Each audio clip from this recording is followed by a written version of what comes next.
Well, I'm joined here by Tony Jones. You are the Chief Operating Officer at Superior Optical. Correct. Is that right? That's Did I correct. get that right? Yes. Yes. I never know because titles can be kind No. of be fluid. So tell us a little bit about what you do here at Superior. Okay. Yeah, we're happy to have you here today to Superior. Me and my business partner Derek Bodart, we're the owners of Superior. Derek's the CEO.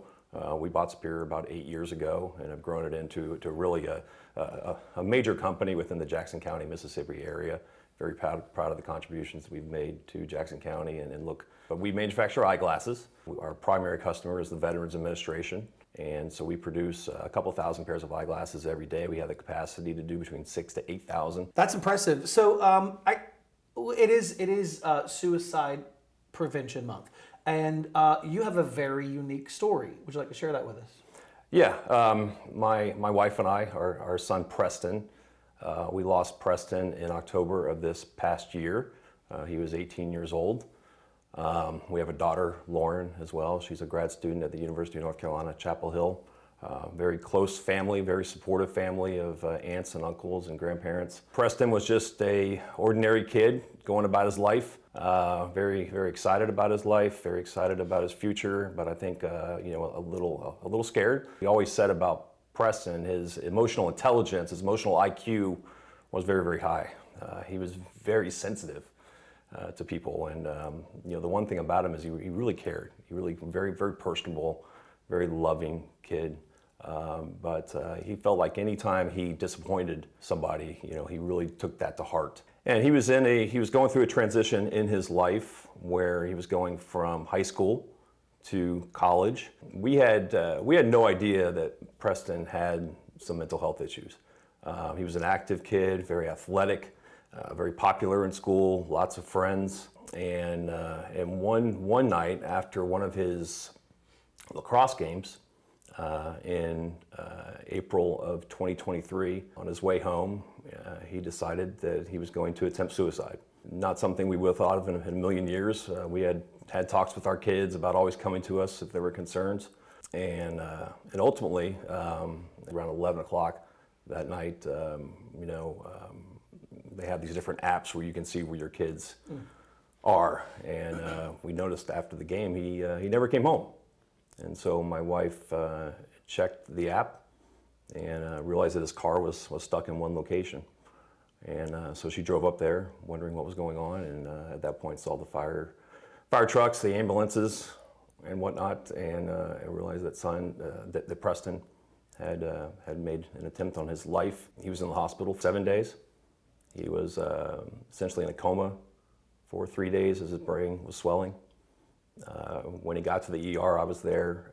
He was conscious at that point. I was able to have a short conversation with him.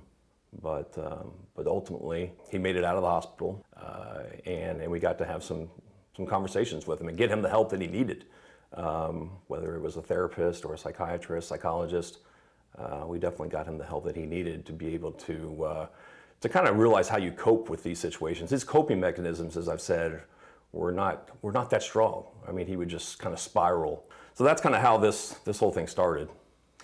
Well, I mentioned before that it was a unique situation, and I said that because you mentioned this before we started on camera, is that it was nothing that you expected. The signs were not there. It was you mentioned a very normal family, and everything seemed like it was all going in the up trajectory. Right. And so, what would you say to those folks who are maybe watching, who also maybe in your shoes have no idea and think that everything is going just right? What would you say to those individuals who are like, do I need to maybe ask more questions? Right, that's exactly right, and that's why I have spoken up. As part of Suicide Prevention Month.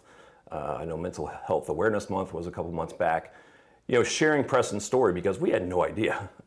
I mean, here you are, life is just continuing, everything's going great, work's going great. I've been married for 28 years. Our daughter was doing great in grad school, just graduated from the University of North Carolina in grad school now. Already started her own company. Preston seemed to be doing well, graduating from high school. And all of a sudden, it's like everything just comes to a screeching halt. And you're watching your son in the hospital and watching and see how swollen his face was and having to have conversations with him that you didn't think you'd ever have. I think for parents out there, you see your kids going through the regular things that a 16, 17, 18-year-old kid would do, whether it's, the first time dating, having a relationship.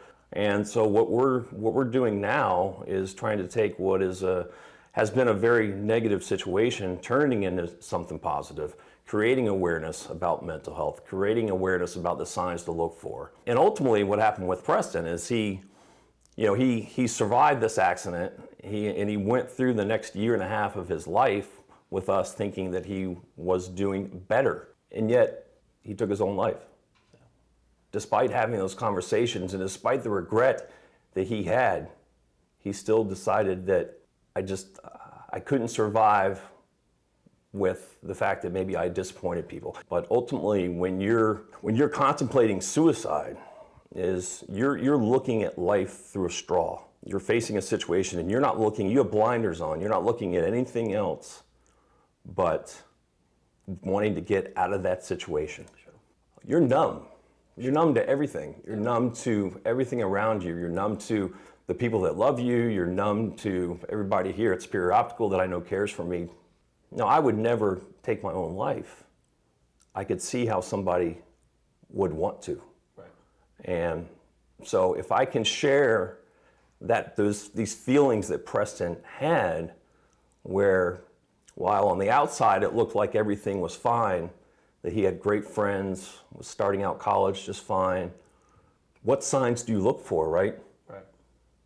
How can you anticipate something like this happening? I don't think you always can, because there's a mental health component here. Right. There's some chemicals in the brain that apparently aren't as balanced as they should be. Sure. But I would encourage parents to just have conversations with their kids and ask them how they're doing. And a lot of times they're going to say, "Mom and Dad, I'm doing fine. I feel good." But dig a little deeper.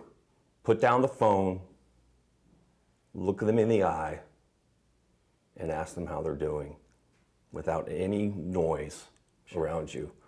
And just make sure that what they're telling you is the way they're truly feeling. Because I think in today's day and age, Preston, I think he was well liked. He wasn't bullied.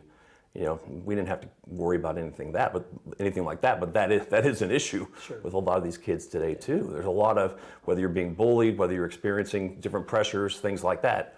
It's very, very difficult for a lot of these kids growing up today. Sure. Well, it's definitely a story that needs to be heard, and I appreciate you sharing it. Yeah. Awesome. Thank you. Yeah.